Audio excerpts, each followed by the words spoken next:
ba guys? So, before ko i-continue itong vlog na to guys, ito yung una muna makikita nyo. Kasi nag-vlog ako nung dumating kami dito sa bahay at hindi ko pa siya na-edit. So, today is January 28. So, January 6 kami dumating guys. And January 6 may vlog pa ako. Ito na yung pinaka hindi ko pa siya na-edit guys. Kasi nung dumating kami, after ng like 2 to 4 days dito sa bahay, nagkatrangkaso ako, nilagnat ako. So, ayun, hindi ko siya na-edit yung ibang video. Ito na lang ang pinaka-last na hindi ko pa siya na-edit. And then, dito kasi unahin ko muna itong area na to before yung na-film ko. Yung before nito ba, kasi sabihin ko sana na nag-change ako ng YouTube name. Before Young's Journey, ngayon is Life with Young. Kasi feeling ko, ano ba yung journey ko? Kasi parang hindi na ako nag-journey, yung ganon. Parang feeling ko, it's not a journey for me now. Like, it's my life. Like, Life with Young na lang. Yung Young is, nickname ko talaga is Yang. So, Life with Young na lang. So, before ko ma-edit, sabi ko, ipasok ko na lang itong, like, opening area na to. Then, yung previous na, yung next pala na ano nito guys, na film is, like, film ko na yun nung dumating pa kami nung January 6.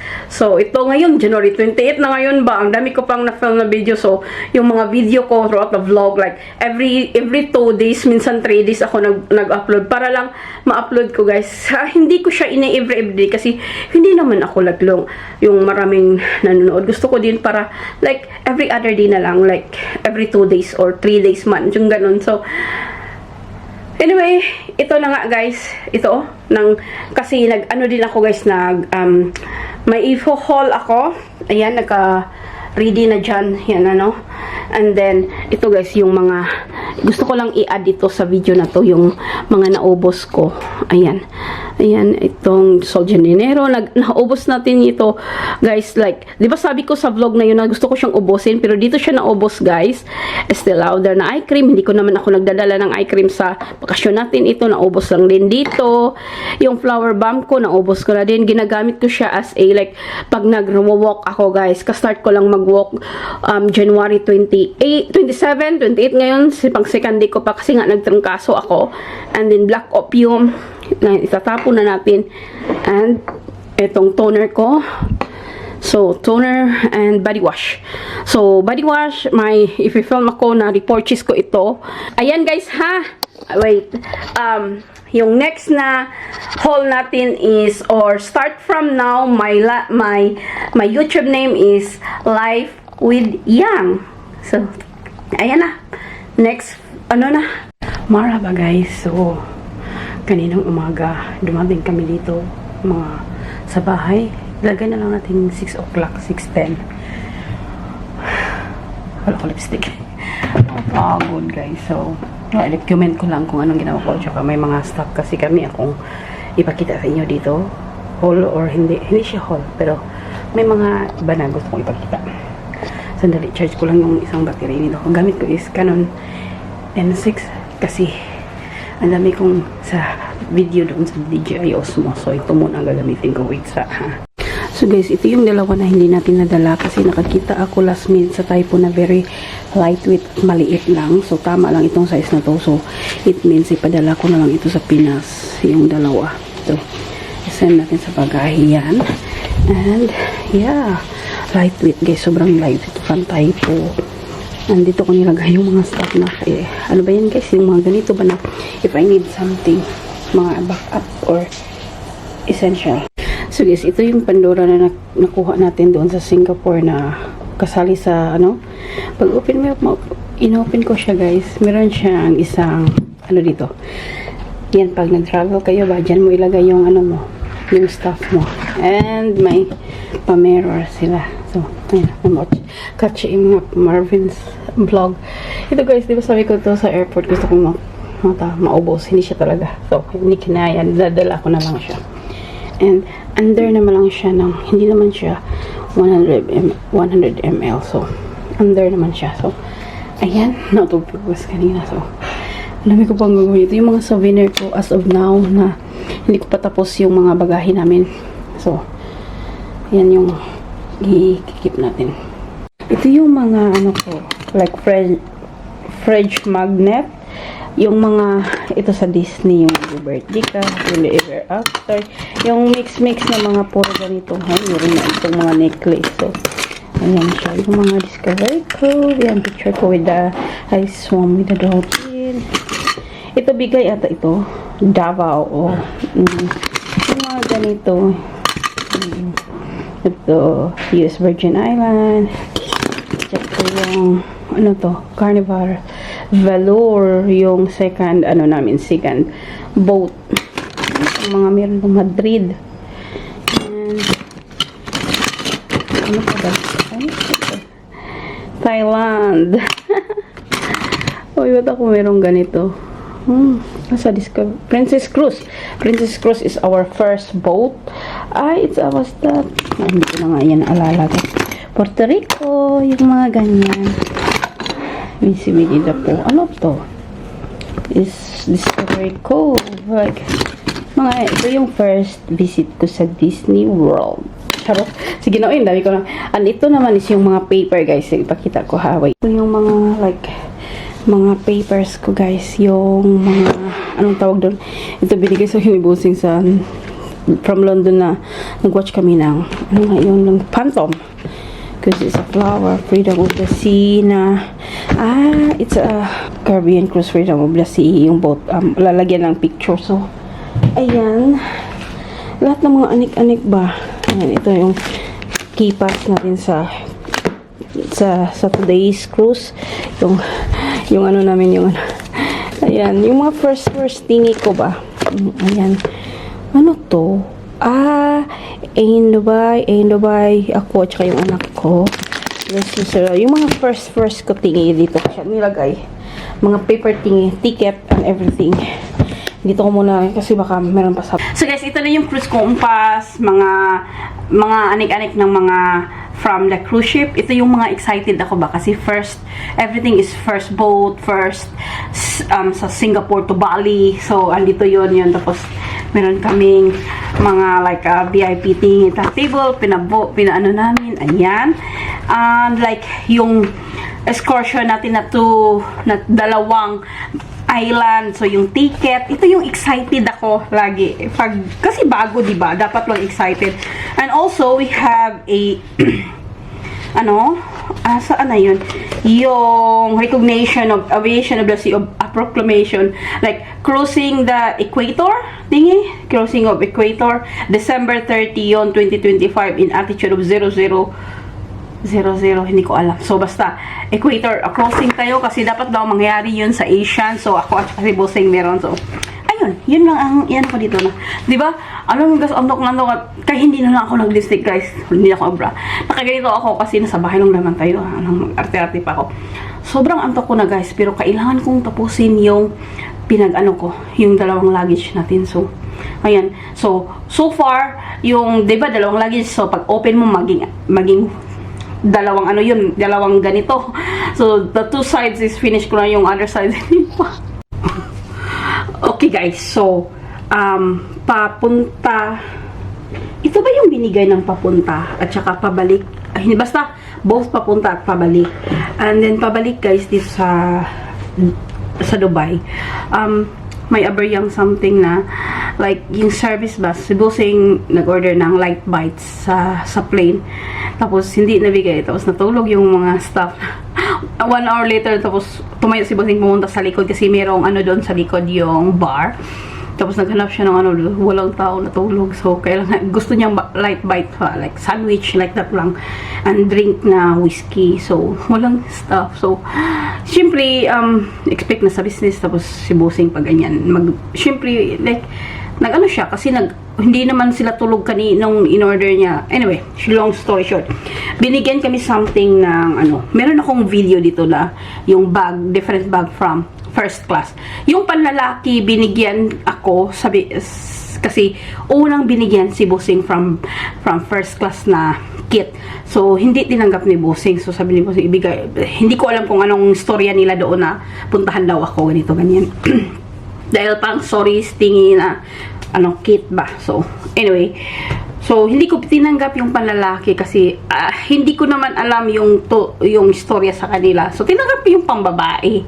Pero alam kong may something na nangyari na nag-complain si Bossing na lahat kabago-bago pa lang na gano'n, tapos nawala yung order niya, hindi dumating, ganito, ganyan. And alam ko na yung story doon, pero nung pagbigay ng kit, inuna si Bossing. So, sinabi kasi sa akin si Bossing na, sabi ko, puntahan mo siya, ibigay mo sa kanya kung gusto niya, yung gano'n. Pero, ako tinanggap ko yung pambabae, hindi ko tinanggap yung panlalaki na kit. Kasi, ang ano ko doon, parang, ayoko na, baka parang feeling ko na, sabihin naman ng taga-airlines or yung stewardess na, binigyan lang, parang sorry, okay na, baka na. Ayokong tanggapin sa kanya yun, kasi yung panlalaki, kasi feeling ko dapat si Bossing ang magtanggap noon. So, hindi ko tinanggap yung first class kit kasi yung tinanggap ko yung pambabae, similar-ish siya sa yung ibang nakalagay doon, apart sa ganito. May ipagkita akong video na anong different bag sila. So, ito, katulad ng mirror sa business is lang plastic. Hindi ko nga yun dinadala. Ito, Bulgari, tapos mirror na goldish talaga, tapos proper mirror siya talaga with leather na cover. Ganyan. So, yan ang dinala ko. Yung mga Rexona, small thing tissue, hindi ko na iyon yung pang-ear, at saka toothbrush, same lang. Ang different lang doon nga, ito yung area, dito yung banda, guys, ay, dinala ko pala yung toothpaste kasi pag nag-travel kami, pag Dubai, dito lang ba, okay lang ito. So, iiwan ko lang ito dito. Tissue, lagi kong kinukuha din ng tissue kasi pag naglagay sa bag ba. Ang naka-different nga, yung sabi ko, is yung sa lang yung ganito. Like, it's more upper. Tingnan ko nga yung So, ito yung first class, ito yung business. So, ay. Same ba? To rose gold edition. So, ito yung difference. More gold, more ito. Ayan. And, ito yung urong perfume ata. Siguro ito, guys. So, ang perfume is ayan. Asa man ang mga woman? Ay, sandali guys. Parang, like, a bigger version siya ba? So, ito yung sa puro ang nakuha ko, guys. Nasa ba? Ito pala. So, bali, ito yung sa first class, ito yung business class, more maliit. So, at saka, tingnan nyo, ang ganda. So, ayan. So, ibigay ko yan sa sister ko kung sino mga perfume. So, ayan. More ganito siya sa lotion. More black packaging siya with gold. And that bigger, lang yung packaging na perfume. So, ayan lang talaga yung naka-difference is yung ganito. Pero, yung Rexona, like, hair tie, and pang-ear, ano pa yun? Yung tissue, similar lang naman. Toothpaste, ayun, similar lang. Ito lang talaga kinuha ko. So, ayun lang. So, parang sorry tingi. So, hindi ko tinanggap yung panlalaki. So, for the sake na, alam mo mga Pilipina, kinukuha lang ganito gana. Pero ako, hindi ako. Kasi alam ko yung, like, situation na ganito. No? Alam ko din kung paano, anuhin yung sitwasyon. Basta ganon. So guys, patapos na lang ako isang layer ng clothes na. And this time also guys, alam niya yung pag nagbabakasyon ako. I mean, lagi naman akong nagdi-dispatch ng mga damit. Dispatch ba? Like, kahit kasya pa sa akin. Pero, like, pag try on mo sa mall, like, o sa shop, like, uy, gusto mo na. Tapos, after a while, like, yung fitting hindi na. Tapos, doon ako lang time na magdi-dispatch or magsisend sa bahay ba, ipasend sa Pinas. So, ayan. So, after ng may mga counting damit ako. Nagdala kami ng swimming costume ni Bossing, swimsuit guys, ni Bossing. Pero hindi kami naligo. So, choice namin yun. And also, yung kung naalala nyo, naghula ko na parang bumili ako ng peach na dress for covering my sa swimsuit. Since hindi ko nagamit, tapos sabi ko, hindi ko naman siya sobrang like, I need it. Ipabagahi ko na lang. And, yeah. Yung na ko kung yung paputulan sa ba, punta ako ng magpaputol tayo guys, hindi ko kayo dadalhin, nabi ko lang. So patapos na talaga ako, ba, this time, alam nyo ba, every year pag nagbabakasyon kami ni Bossing, like nagro-roaming ako, like roaming yung Sa Etisalat ba, roaming. 39 dirhams everyday ang ano ko. Pero this time, hindi ko siya ni-roam on. Kasi, anong tawag doon? Alam kong 3 days lang kami sa Singapore, like the whole 3 days. Ano na, like, okay na ako pag dumating sa mall na may mga wifi, okay naman ang mga wifi. Hindi naman ako, wala naman na siya akong mag-contact. Yung family ko, contact naman, like, walang important. So, and then, alam ko sa boat, pag nagro-roaming ko, hindi pa din magamit kasi yung roaming, yung ano, meron silang individual talaga na, yung sa ano nila, yung, meron kaming wifi connection sa kanila kasi sa Sweet Guest. So, okay na yon. So, tapos pag nag-island ka, ilang oras lang din naman, like 5 hours or 6 hours, pinaka matagal. So, okay naman ako lang, walang internet. So, wala akong like important na need to do ba. Si Busing lang kasi he needs na sa work. So, ako okay na ako. So, yeah, like okay naman mga wifi namin, wala namang problema sa boat or sa mall or sa hotel. And ano pa ba? Yun lang siguro muna. Kasi wala pa akong maalala. Kung meron mga every year, pag nagbakasyon kami anywhere around the world, like roaming ko talaga yung Etisalat ko. Like, I think I have 39 dirhams or 40 dirhams na every day. So, hindi ko din nga magamit lahat ng mga data na pag ano ko. Pero this time, like, I just na hindi magano. So, wala akong roaming and okay naman ako sa mga connect sa mga kahit Christmas and New Year sabi na Christmas and New Year the world na wala namang importante na mag-message. Another one, guys, ito yung nabili ko sa Muji na like, ano nga yun, yung paglagyan ng, this plan ko sana na pang underwear, hindi pang damit. Pero hindi ko siya nagamit kasi hindi talaga pwedeng yung mga damit namin. Mas gusto ko pa yung ano ba, hindi siya nasa dito. At saka, plan ko ito for underwear. Hindi din pwede kasi may mga sulok-sulok sa mga luggages na pwede mo lamang doon ilagay. Kung ito siya, parang hindi siya parang useless siya sa akin. Para lang. Pero ikikip ko pa rin siya. Hindi ko siya padala sa Pinas kasi baka one day pag ako lang or something like kung may reason lang ba, magamit ko pa din naman ito. Siguro.